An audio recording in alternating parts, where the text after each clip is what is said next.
Restitusi pendahuluan PKP beresiko rendah.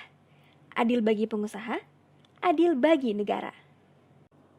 Halo Sobat Muda Pajak, masih pada inget dong kalau secara umum mekanisme pemungutan PPN di Indonesia adalah Indirect Subtraction Method, di mana perhitungan PPN kurang atau lebih bayar merupakan hasil pengurangan atau selisih antara pajak keluaran dan pajak masukan, atau PK dikurang PM dalam suatu masa pajak.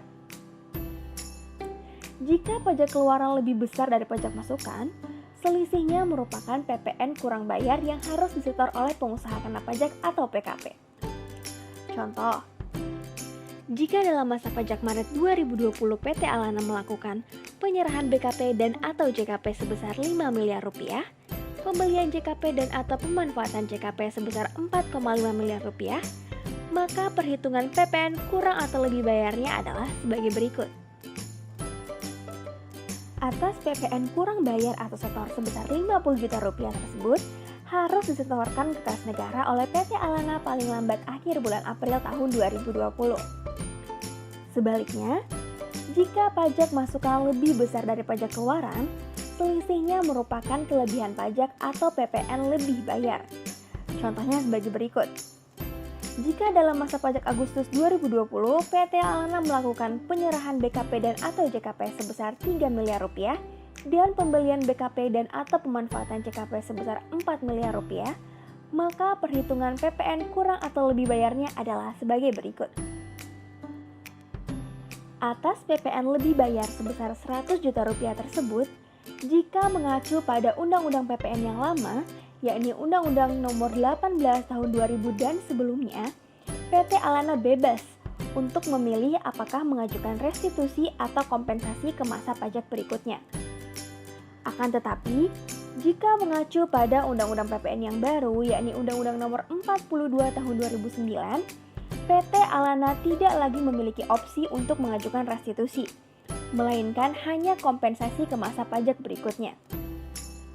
Permohonan restitusi baru dapat diajukan oleh PT Alana pada akhir tahun buku. Dengan kata lain, PT Alana baru dapat mengajukan permohonan restitusi setahun sekali. Jika kita flashback sejenak, tampaknya para perumus Undang-Undang Nomor 42 Tahun 2009 yang berlaku sejak tanggal 1 April 2010 tersebut berusaha mencegah terulangnya peristiwa yang terjadi pada tahun 2006. Di mana ada beberapa oknum PKP yang mencoba mengajukan restitusi fiktif dengan modus ekspor fiktif setiap bulan atau setiap masa pajak. Namun demikian, disadari bahwa ada kelompok PKP dengan kegiatan usaha tertentu memiliki nature yang hampir pasti terjadi lebih bayar PPN. Maka, Pasal 9 ayat 4B Undang-Undang Nomor 42 Tahun 2009 juga memberikan pengecualian kepada kelompok PKP tersebut untuk dapat mengajukan restitusi PPN setiap masa pajak. Kelompok PKP dengan kegiatan usaha tertentu tersebut adalah sebagaimana pada list berikut.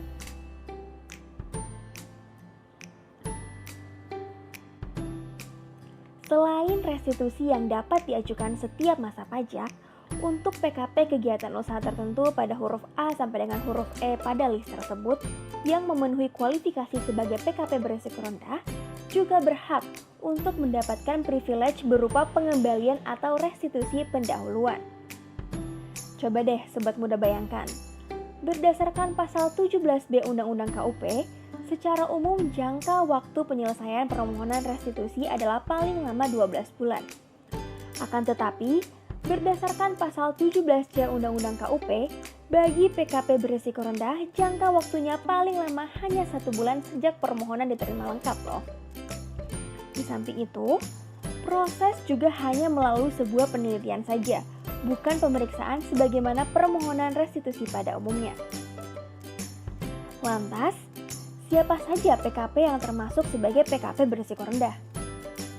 Berdasarkan ketentuan dalam PMK nomor 39 tahun 2018 sebagaimana telah diubah dengan PMK nomor 117 tahun 2019, yang termasuk sebagai PKP berisiko rendah adalah sebagaimana pada list berikut.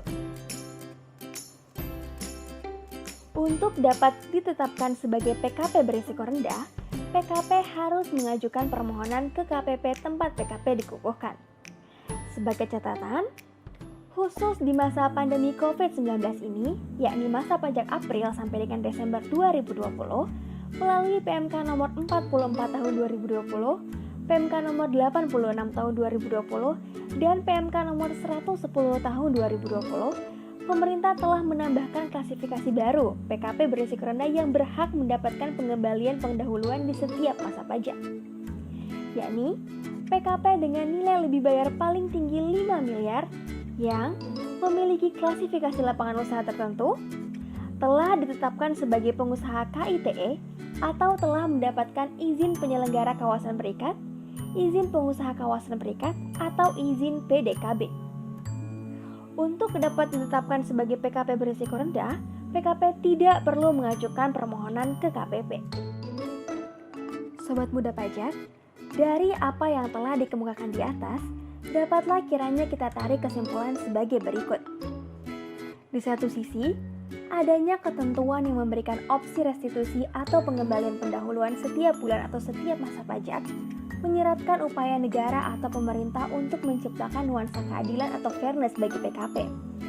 Mengingat bahwa pada dasarnya PPN lebih bayar yang diajukan restitusi merupakan prepaid tax bagi PKP. Hal ini tentu saja dapat meningkatkan cash flow PKP setiap bulan. Di sisi lain, adanya screening berupa persyaratan tertentu termasuk pengkualifikasian PKP berdasarkan tingkat risiko yang melekat kepadanya, menyiratkan adanya upaya negara atau pemerintah dalam mencegah terjadinya kerugian negara sebagai akibat dari restitusi yang tidak seharusnya diberikan. Hal ini mengingat bahwa pengelolaan keuangan negara hendaknya senantiasa dilakukan secara hati-hati atau prudent dan bertanggung jawab atau accountable. Oleh karenanya pula, berdasarkan pasal 9 ayat 4E Undang-Undang PPN Junto pasal 17C ayat 4 Undang-Undang KUP, kepada PKP berisiko rendah yang telah mendapatkan pengembalian pendahuluan dapat dilakukan pemeriksaan pajak. Dan apabila hasil pemeriksaan menunjukkan kurang bayar, kepada PKP yang dimaksud dikenakan sanksi denda sebesar 100%. Dengan pengaturan yang demikian, diharapkan restitusi atau pengembalian pendahuluan bagi PKP berisiko rendah dapat menciptakan keadilan bagi pengusaha, sekaligus juga keadilan bagi negara. Oke Sobat Muda Pajak, sekian diskusi kita, sampai jumpa.